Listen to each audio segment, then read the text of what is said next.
It was just before 11 p.m. on January 6th when two armed men walked into Dockside Cannabis in Shoreline for a robbery. One of the suspects will reach into the back pocket of one of the victims there, one of the clerks, while holding at gunpoint and taking his wallet. But their planned holdup quickly went sideways when a store employee fought back and tried to grab onto the second suspect's gun. During the scuffle, the victim falls. He gets kind of thrown to the side, and then you can see the other suspect and both suspects start shooting at the victim, hitting him multiple times. As the two shooters leave the store with just a stolen wallet, the victim staggers into the back room while his co-workers dial 911. Our officers quickly were able to provide life-saving measures to that victim by putting on tourniquets on his wounds, ultimately helping save his life in the long run. Major crimes detectives are still working to identify both of these suspects, concerned that the next time they rob a dispensary, they could kill someone. They're businesses of opportunity. They have drugs and they have money, and that's what these suspects are after. Well, now, just like in the days of Jesse James, there is a reward being offered for information to catch these wanted criminals. The Cannabis Professionals Network and Crime Stoppers of Puget Sound will pay you $8,000 in cash if you can identify the gunman in the Shoreline case or in other recent armed robberies in Snohomish County and in Renton. So there's an actual task force put together now from the different agencies involved to hunt these guys down and take them into custody. Well, hopefully somebody will recognize the suspects. Miraculously, the victim in that shooting in Shoreline survived despite being shot 6 times. Now, he goes by the name Huckleberry Kid. That's his real name.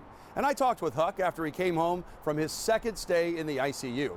He says being a sitting duck and making $15 an hour with a discount on weed isn't worth losing your life over. But he loves helping people. Did you ever worry about your safety working in a marijuana shop? It felt safe. We cater to a lot of elderly people and people who have medical cards. I didn't really think of us as a target as much in that case, in that sense, but being cash only, we're an easy target for robberies. Let's talk about the night that you were shot. Take me back there and describe what went down. I see someone walk up to the door, open it up, and I walk away from the counter and ask him for his ID, but instead it puts a gun on my face. And after that, I'm not really thinking of anything else. I just had to deal with that, you know. And so I grabbed the gun and we tussle for a while, and 6 shots later, him and his buddy had left with I think all they got was a customer's wallet. Did they say anything to you? Did he kind of talk me through that a little bit? He put the gun on my face and said, "Give me the money." And I said, "No." Why? I'm curious. I don't know. Policy is just let them have the money, you know, but I couldn't bring myself really to turn around and walk away from someone who's holding a gun to my head. And then how did it go from that to you getting shot multiple times? Well, I'm not Bruce Lee, so my handling skills of his gun didn't really keep it away from me. You're gonna be half as badass as you think you are in your mind. And everyone thinks that they can take down a robber, they can, you know, manipulate someone's gun out of their hand, they can take care of the situation, but honestly, your adrenaline's gonna be pumping, you're not gonna know exactly what to do, you don't know if there's more people coming in. I didn't even see the second guy. Where did he shoot you? I got shot in the leg, I got shot through and through in the arm, broke one of my bones, I got a screw in there. I got shot through the abdomen, chopped up my liver a little bit. I got another shot in the abdomen and another shot on the top of the leg. After the guy left, I went back into the back room and kind of collapsed on the wall and thought to myself, like, I'm bleeding out, who do I call? Haley, my girlfriend, the one who's been there by my side for 7 years now, I called her. He was screaming on the phone. He was screaming out that he loved me a few times. And my gut reaction was like, oh, what did you do?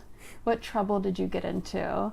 Never that tragedy just happened. He started to tell me that he had been shot, that he was bleeding out. I heard his coworkers scream out to call 911.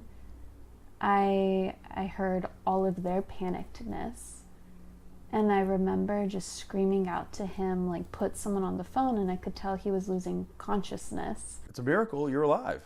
It really is. It only takes one bullet to get you, and I got 6 and 8 holes. What can you tell us about the suspect that shot you? He was younger than me.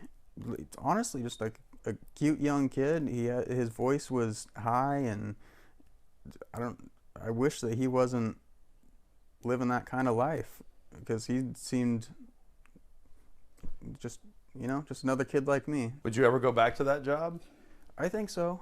I really do like helping people, and I've helped mostly medical patients, older people who have chronic joint pain and anxiety, people with PTSD. It brings me a lot of joy when people come back and say, that worked, that was exactly what I wanted. People working in other dispensaries who see this story, what is your message to them tonight? Be scared. Advocate for your safety. Make sure there is security. Stand up for yourself and start fighting for yourself, because no one's going to protect you unless you start.